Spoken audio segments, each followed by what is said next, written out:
mga ka-Scoop. So ito na nga.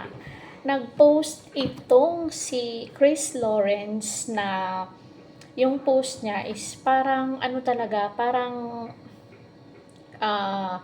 together again. Parang ganun yung masasabi ko.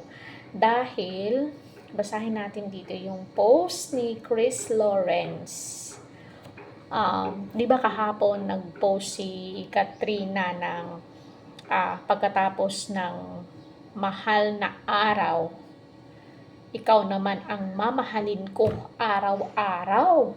At ito na nga ang post ni Chris Lawrence na nagpapahiwatig. At ang sabi niya dito, kapit, kalmado, kompleto. So ano ang ibig sabihin nito? Ayan guys, oh. Kapit, kalmado, kompleto. Tapos ito ba yung sagot niya kahapon sa post ni Chris Lawrence.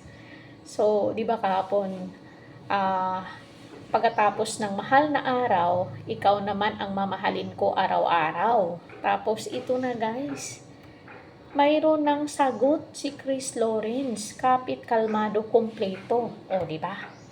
So, ano ibig sabihin nito? It means ba na kompleto, complete family, kalmado lang, hindi magmamadali, tapos kapit lang, it means laban lang, kasi nga, kapit lang dahil syempre may partner pa itong si Chris Lawrence. Baka yun yung ibig sabihin ng kanyang pahiwatig o sagot. O diba? Wala tayong naririnig sa kampo ng partner ni Chris. It means siguro okay na siya, or siguro nag-uusap na silang tatlo in private. O diba? So grabe, isa ka basta nag-aabang dito?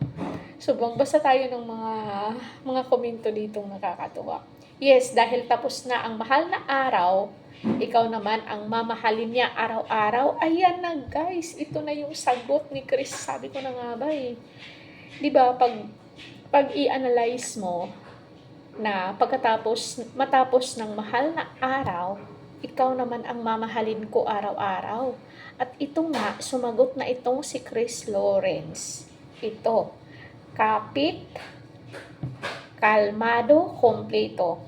Huwag sayangin ng second chance. Total pamilya naman talaga kayo. Love is sweeter the second time around. So, ang dami talagang gustong magkabalikan itong dating mag-asawa para naman happy, kasi nakikita natin sa kanilang pagsasama, hindi lang co-parenting, nandoon yung friendship, love, at respect.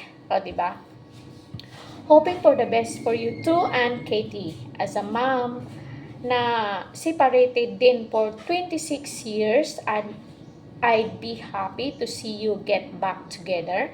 Magiging happy na lang ako para sa iba, hindi na para sa sarili ko. Hihihi. So, ang dami talagang masaya sa relasyon ng dating magkasintahan na si Chris Lawrence at Katrina Halili. Kapit kay Katie, kalmado si Chris, kompleto kasama si Katrina. O, yan na yung meaning, sabi ng avid fan ng KKK. So, isa ka ba sa nasiyahan dito sa sagot ni Chris Lawrence? I'm sure yan yung sagot niya kahapon sa post ni Katrina Halili.